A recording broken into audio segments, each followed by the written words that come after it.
Welcome to Wisconsin Historical Society Press Book Bites.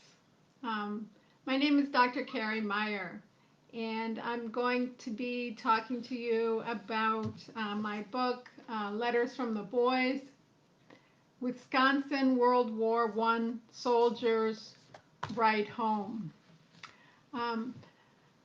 I'm an economics professor at George Mason University, so this book is a little different than what I usually do.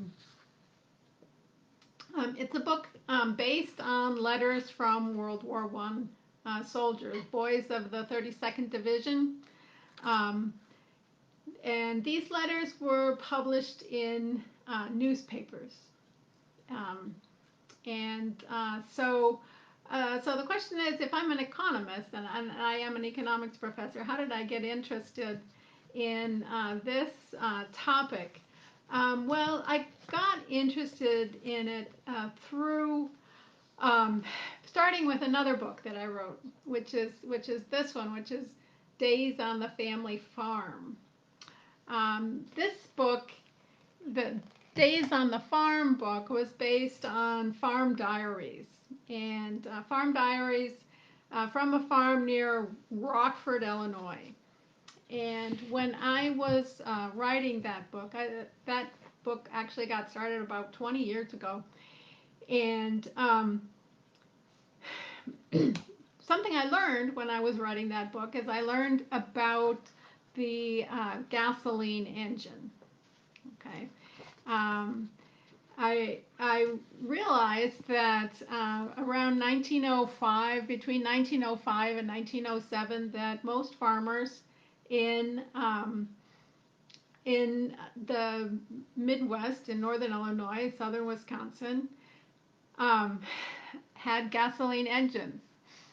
And so that was something that I hadn't seen in the academic literature. So gasoline engine, something like, here maybe you can see a little bit there. These were a very important step before we got to the automobile. Here's another one that's a little smaller. They all had great big long belts to go from the power source to the machine that they were trying to run. Okay, so I got interested in World War I and the farm boys that went to World War I through this interest in gasoline engines. And because there wasn't much academic work on gasoline engines, I did some research on it. I published in the agricultural history on the gasoline engine. I published a paper about women and gasoline engines. The other thing I learned when I was writing the Days on the Farm book is that I learned about the existence of these World War I letters. In particular, I had a history of the Argyle settlement. Argyle is a small community north of Rockford, and so it's really just on the border of Illinois and Wisconsin. And back in the early 20s, a gentleman had self-published this book on the Argyle settlement, and he'd obviously spent many years working on it. And then at the very end of it, though, he stuck in a bunch of these World War I letters, and I could see that they were published in newspapers, and the letters were very interesting, very poignant, and exciting. And many of the letters were the boys wrote about the technology that they were using in this war. This World War I was the first time that the gasoline engine was used for a war effort. And farm boys had a lot of skills with gasoline engines. The as you may know, the Model T was introduced in 1908, and it became popular because farmers bought it, and so most of the farm boys in Illinois and southern Wisconsin grew up with um, gasoline engines and also Ford automobiles on the farm. And so when it came time for World War One, these boys had a lot of skills. Many of them also had skills with steam engines, so they were able to help get these machines started when they needed to repair things in the war. Um, so, in any case, I learned about these World War One letters, and then after a while, I don't know if you can see this, but I published a paper with the Rockford Historical Society, Rockford, Illinois, which is close to Argyle, um, based on these World War One letters, and I also got to thinking about the advantages of doing research on Wisconsin. Um, the Days on the Farm book that I wrote, that was based on a farm in Rockford, Illinois. It was actually based on the farm that I grew up on and that my parents still lived on. Um, and so Madison was actually, closer to Rockford than Springfield was, and um, when it was came time to publish that previous book, I realized that Illinois, in some ways, it's all about Chicago and all about Lincoln, but the presses in Illinois weren't very confident about publishing books about farming for some reason. And Wisconsin is a more sort of diverse state from that point of view. So anyway, I started thinking about working on Wisconsin. I also wrote an article on Wisconsin's gasoline engines. Wisconsin produced a lot of gasoline engines, especially the kinds of stationary gasoline engines that farmers used.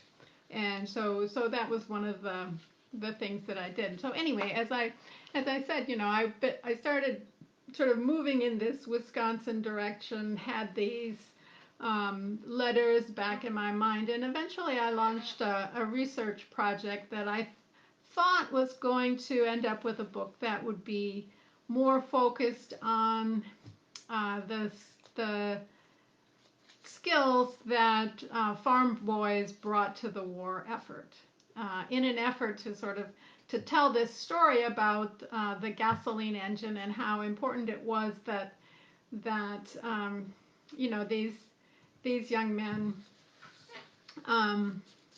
had the skills, and it's a part of the story that was often forgotten. We tend to focus on the tractor and also the automobile, and those two stories have been told separately, but the story of the gasoline engine, which was the first piece of that, had really been forgotten by academia.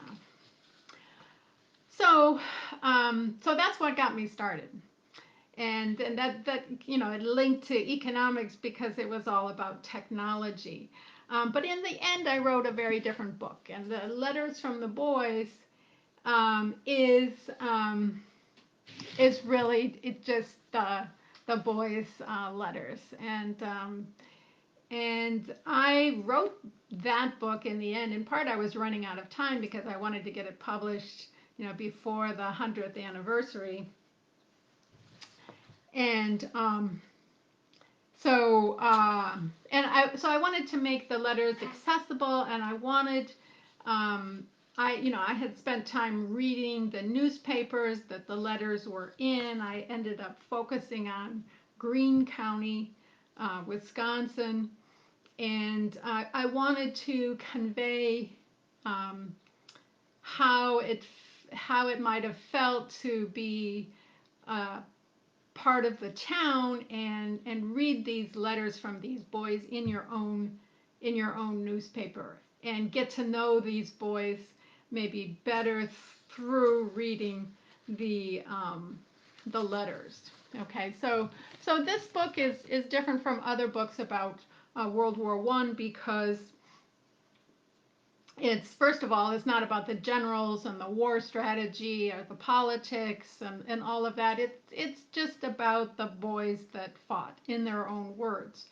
But it's also not just a collection of letters.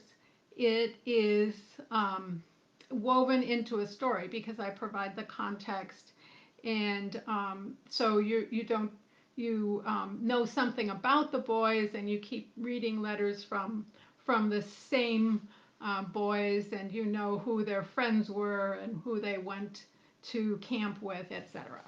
Okay, so that's what it ended up being, just more of a simple, not an academic really work at all, but just the meat of these letters.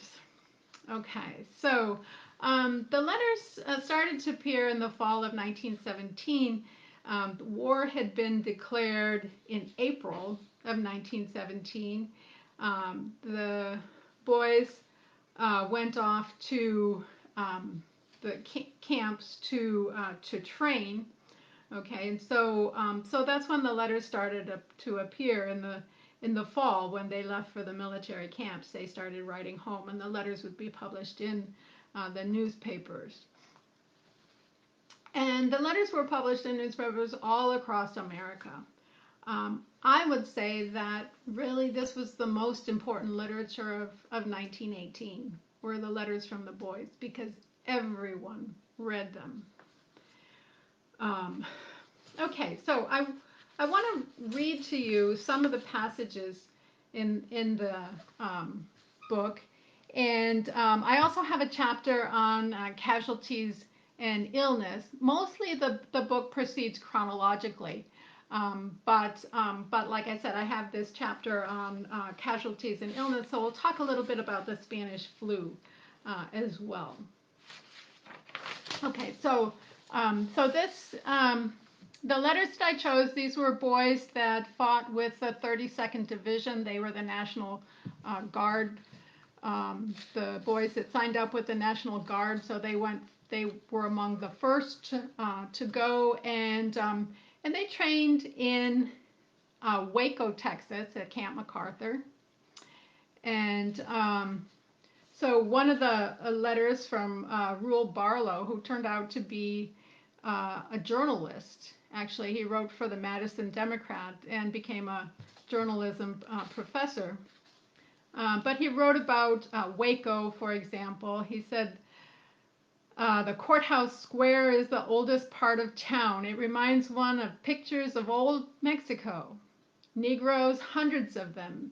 Mexicans, sitting flat on the sidewalk with their backs against the walls of the buildings. A few Chinamen and Italians, cowboys and soldiers make an unusual sight. And so they started in Waco. Then they went to Camp Merritt near New York City. They got to see New York City. They went across the ocean to France, and that was another. At the beginning, it was a big adventure. There were dangers crossing the ocean. One boat was sunk, torpedoed, but when they got there, they wrote, I wish I could take pictures around here. Some of the sights, you have to see them to believe them. An old fellow who seems to be the village newspaper comes around every day with a drum, and when he gets the people out to listen, he reads the news to them. When they use 2, 3, or 4 horses, they hitch them up one ahead of another. Almost every morning you can see a door open and a bunch of chickens and geese come out, and then 4 or 5 cows, then a bunch of soldiers. They seem to have house and barn all in one building. Okay. Um, and then another one writes, things sure are funny over here. The wagons, railroads, etc. You see a couple of Tommies on an Irish cart behind a mule, an engine that is a joke compared to ours, and many other queer and interesting things. However, when you see this country, you know what war means. Um, so the letters were censored, and so it's surprising, really, though, I mean, to see how upbeat the letters were. They wrote about, some things they weren't allowed to write about. So they tended to present, um, a positive face on a lot of things. But they also wrote on very ordinary things, like they wrote about food, and they wrote about the French food. Um, they wrote about having meals with French families, and one writes, "Here is what we had for supper one evening meal with a French family. Rich, thick soup, 4 eggs apiece, fried roast pork, cucumber pickles, string beans, last year's bread, red wine, chocolate pudding, French cookies, and a good night drink of some sort.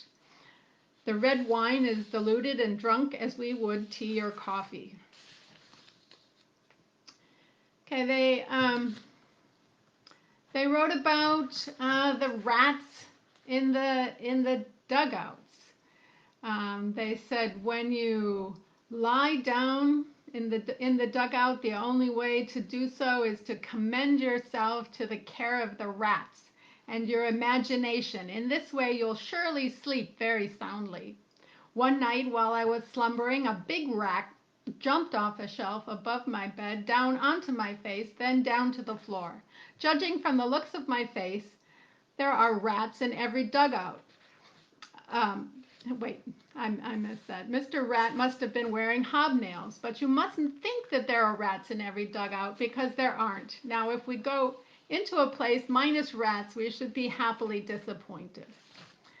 So even when we were talking about sometimes difficult topics, they tended to be very upbeat about it.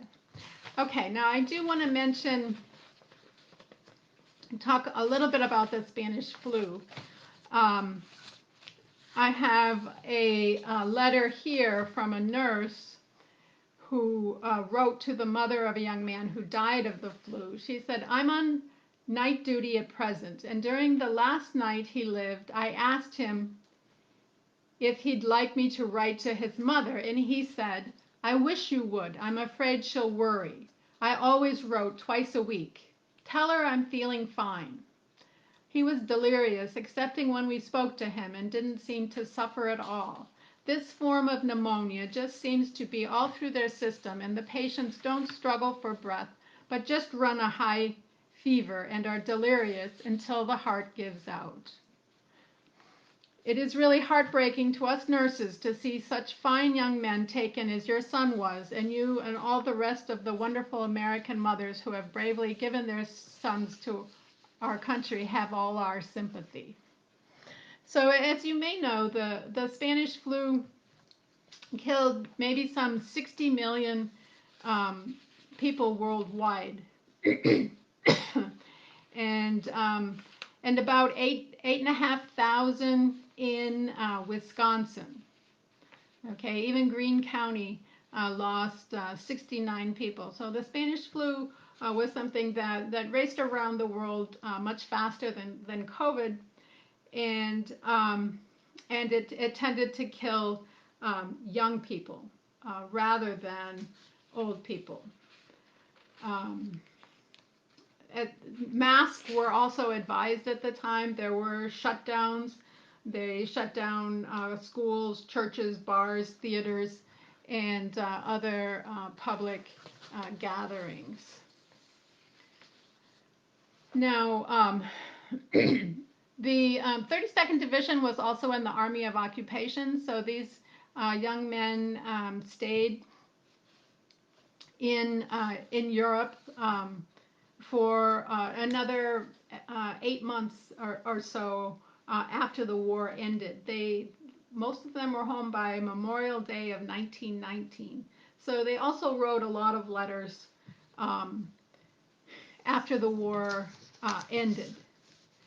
And and let me just read you the conclusion of one here. I should be wrapping up. Rule Barlow writes again, I'm hoping to celebrate the 4th at home. You can expect to see the price of cheese go up when some of us Greene County boys get back and attempt to satisfy our starving appetite for that article. Best wishes to everyone. So let me see if there's questions that I should answer here. Um, yeah, I don't see any. But let me thank you all for coming and tuning in. Um, thanks very much. Stay well. Keep reading. There's no better time to cuddle up with a book and have a good read. So thanks for coming to Book Bites by the Wisconsin Historical Society.